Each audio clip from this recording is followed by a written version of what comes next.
Pergunte a seus amigos como distribuir renda no Brasil. Se eles vierem com a ideia de taxar as grandes fortunas, tirar do rico para distribuir aos pobres ou coisa desse tipo, é porque eles não sabem nem o que é renda. Como vão discutir o melhor meio para se fazer a distribuição de renda necessária em nosso país?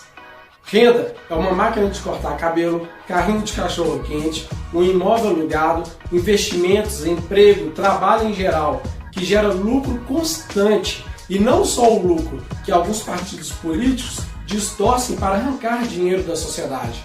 Lucro é um benefício de um trabalho, é um período de trabalho, que é de merecimento da pessoa. E se alguém tem a intenção de tirar seu lucro, isso é roubo, é crime. E mesmo que criem leis para tirar seu dinheiro, seria legalizado, mas imoral, porque é tirar direito adquirido de uma pessoa. Então a distribuição de renda não é tirar o lucro do rico e dar para o pobre. Distribuir renda é distribuir o que gera lucro. Tirar o lucro do rico e entregar para o pobre é antieconômico, porque empurra toda a sociedade para a pobreza. O correto é estimular os pobres a fazer o que os ricos fizeram para ficarem ricos também. Já repararam que as maiores rendas são monopolizadas por corporações que impedem brasileiros de gerar sua própria renda e enriquecer? Por exemplo, você não pode ser agiota, mas os bancos são agiotas legalizados. O governo proíbe jogos de azar, mas ele mesmo pratica inúmeros jogos de azar. O transporte público nunca foi público, é privado e altamente lucrativo a grandes corporações. Empresários brasileiros não podem ganhar dinheiro no ramo de telecomunicação, grandes corporações podem. Fazendeiros não podem gerar energia elétrica ou produzir álcool em suas próprias terras e vender para gerar dinheiro, renda, mas a Petrobras e grandes corporações privilegiadas podem. Por isso podemos afirmar que políticos brasileiros sempre defenderam e praticaram a concentração de renda, exatamente o contrário da distribuição de renda. Sempre defenderam grandes corporações que tiram dinheiro, vida, comida das pessoas nas mais simples e indispensáveis necessidades básicas dos brasileiros. Mas acredite, os políticos brasileiros não praticam a distribuição de renda, mas sabem muito bem o que é renda, porque eles monopolizam as maiores rendas do país. O que ocorre hoje no Brasil não é problema do capitalismo, isso é terrorismo econômico.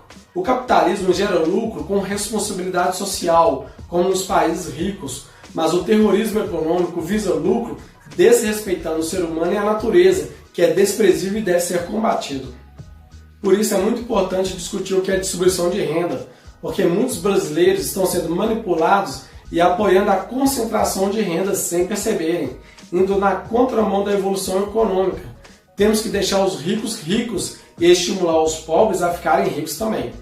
A primeira distribuição de renda no Brasil foi a guerra que os brasileiros tiveram para a liberação de aplicativos como o Uber, que proporcionou mais de 1 milhão de pessoas desempregadas gerar renda apenas pegando seu carro e ir trabalhar, sem serem obrigados a bancar os donos das licenças, donos das placas de táxi, que monopolizavam a renda de transporte de passageiros particular, que eram de políticos e seus parentes, que escravizavam motoristas, escravizavam pessoas necessitadas precisando trabalhar. E o terrorismo econômico age em cima dessas licenças, que na verdade são licenças de escravizar pessoas. Um exemplo da maior distribuição de renda a ser feita no Brasil seria tirar a renda da Petrobras, a renda da indústria de combustível, que é a mais lucrativa do mundo, e entregar aos brasileiros, que precisam trabalhar e gerar renda. Deixar empresários importar combustível de outros países, que é muito mais barato, e vender gerando lucro. E também deixar fazendeiros produzir biocombustíveis e vender diretamente aos postos de combustíveis. Isso é distribuição de renda. Distribuir o que dá renda, distribuir o que dá lucro. A indústria de combustível no Brasil é a maior concentração de renda de políticos e investidores que não trabalham. Por isso, entre na luta, todos contra o Petrobras, para distribuirmos a maior renda do país. Lembre-se, nos escravizam não pelo chicote, mas por leis que tiram nosso dinheiro. Como o dinheiro representa trabalho, estão nos escravizando.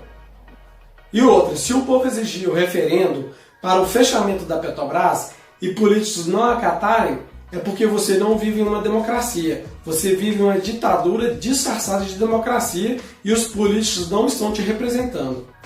O que você pode fazer hoje para acabarmos com os monopólios, as concentrações de renda que nos escravizam? Porque acredite, o escravismo não acabou. Ele foi aperfeiçoado e ampliado. Obrigado e até nosso próximo encontro.